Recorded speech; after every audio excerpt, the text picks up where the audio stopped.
want you to take a piece of bread, put it in your mouth, start chewing it, don't swallow it, and keep chewing for about 30 seconds. What you're going to notice is all of a sudden it's going to start tasting sweet. And it's not a coincidence. Your body is releasing an enzyme that's breaking down the starch into sugar. And this is the part of bread that almost no one talks about. Bread is mostly starch. Now, what is starch? Starch is a string of glucose molecules on a chain. So it's really a different type of sugar.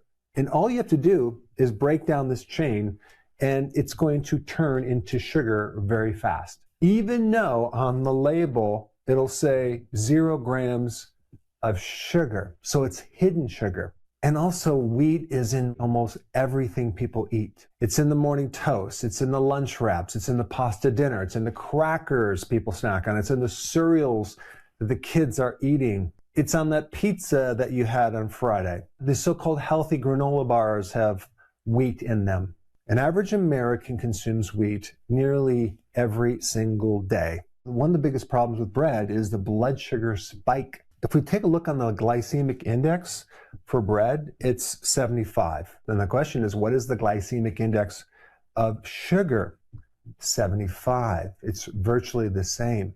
And the glycemic index is how fast that carbohydrate spikes the blood sugar. And on some charts, bread is actually even higher than sugar. So in other words, depending on what chart you're using, when you eat bread, it can actually create more of a blood sugar spike than actual sugar.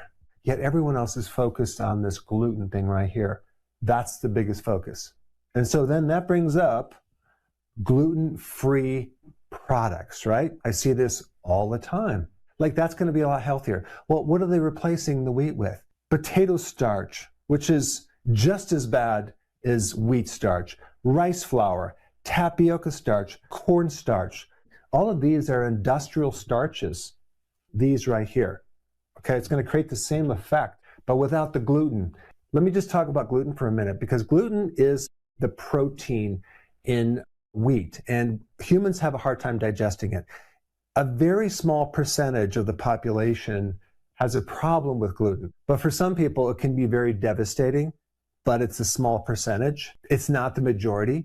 I would say 90% of the population is not going to have as much of a problem with gluten as they are with the starch in the wheat products. And so it's not just bread, it's the pasta, the cereal, the cracker, the biscuits, the waffle, the pancake, etc. These are metabolic explosions for blood sugar. But not just that, it affects the LDL. Now, there's two types of LDL cholesterol. You have the type of LDL cholesterol that has larger particles that don't create problems for most people. And then you also have the small, dense particle size LDL that can invade the arteries. When you consume bread, pasta, cereal, crackers, and other types of starches, you're going to generate more of the smaller, dense LDL particles, which is going to create problems for the inside of your arteries. And because people consume so much of this stuff, you're going to generate so much blood sugar, it's going to start creating a fatty liver and also create something called glycation. What does that mean? When you combine a protein with a starch or sugar in the presence of heat, as in bread that combines with the protein in your red blood cells called hemoglobin, what happens is the sugar is going to connect to it and it's going to glycate. What does that mean? It's going to damage the protein so the protein doesn't work anymore. That's called glycation. So when someone checks your blood sugar, sometimes they do a test called A1C. What is that? That measures the average blood sugar over 3 months. And what they're really looking at is how much of that red blood cell is damaged or glycated. How much of that sugar has taken over that protein and made it a problem. So obviously they have it all rated so you can actually look at that number and see how bad your blood sugar is. So what happens, you chew the bread, it starts to break down into sugar. The sugar is then going to go into the bloodstream and raise the blood sugar. Then what's going to happen, insulin is going to come in there and remove that sugar very, very fast. The question is, where does it go? Well, it's going to be put as storage. It's going to go in your liver, It's going to go in your gut as belly fat. Then what happens over a period of time when you keep spiking that insulin is the cells start losing the control of the insulin. They become resistant to that insulin. That's called insulin resistance. And what that means is insulin is going to be less effective. So now the pancreas has to produce more of it to create that same effect of lowering the blood sugar. So when the doctor looks at your blood sugar being normal, what they don't really test is the insulin spike that's like a massive spike for literally 10 to 15 years, well before you even have a problem with your blood sugar, okay? So prediabetes, diabetes happens 10 to 15 to 20 years after this problem has been brewing in the oven. And so if they were to check the insulin level, they would probably find it pretty high. If you ever get your fasting insulin tested, you want it between 2 and 6, okay? If it's even 8 or especially 12, you already have a problem and you need to start cutting down not just the sugar in the diet, but the starch as well, which now you know it's hidden sugar. And the other thing about glycation, this is not just happening in the blood vessels, okay, in your red blood cells. It's happening in your skin. It's happening in the eyes. It's damaging and aging different parts of your body. It's damaging your kidneys, the lens of the eye, the retina. It's making your skin look older. It's making your joints more fragile. It's affecting the brain. And this is why for the majority of the population, this is not the problem, okay? This is the problem for certain people, but not for the majority. It's the starch, which is actually hidden sugar. And then you have people that say, well, I eat whole wheat bread because it has fiber, and fiber is going to buffer the blood sugar. Well, let me just explain something.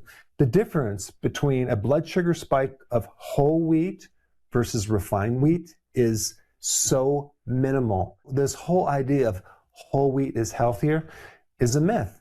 It's still 65% starch. In fact, if you don't believe me, go ahead and test your blood sugars before and after. First sample the whole wheat, and then the next day sample refined wheat and look at the differences. It'll be almost the same. If you look at the glycemic index, bread from whole wheat versus bread from refined wheat, it's basically between 75 and 72. Nothing of any magnitude to actually give you more protection. Yet some people promote whole wheat as being something that's healthy.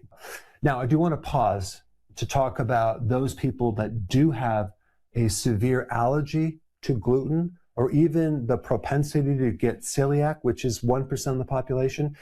Those people that are susceptible to celiac disease, which is an autoimmune disease, it can be devastating if they consume gluten itself. So for those people, they need to avoid anything with gluten, but not replace it with gluten-free.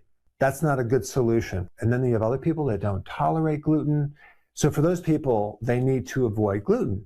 Because I'm not saying that gluten is healthy, just if we compare the damage from this from an average person versus the damage between the starch, this is much higher. And I want to mention this modern wheat. The modern wheat is a hybrid. It's been engineered for more gluten, so you get that stretchiness that's in bread, but it comes with a package because the actual genetics or the chromosomes for the modern day wheat are completely different than the ancient wheat. And that's a fascinating topic that I've done all the videos on, and I will put a link down below for you to learn more about that. But about 1% of the population has celiac, and another 6 to 7% has non-celiac gluten sensitivity. And for those people, they need to avoid all grains, period, okay? Even the gluten-free products. This video is for the 90% of people that don't have a problem with gluten. So what if you're addicted to bread? What if you can't give up bread? There are a lot of other recipes that use other ingredients that are not grains. I will put some links down below of some recipes that my wife and I came up with, which actually are quite delicious. In fact, if you cannot give up bread, yet you need a recipe that tastes almost identical to the bread that you love, you should watch this video right here because This is safe. You can consume it without having to worry about your blood sugar. Check it out. I put it up right here.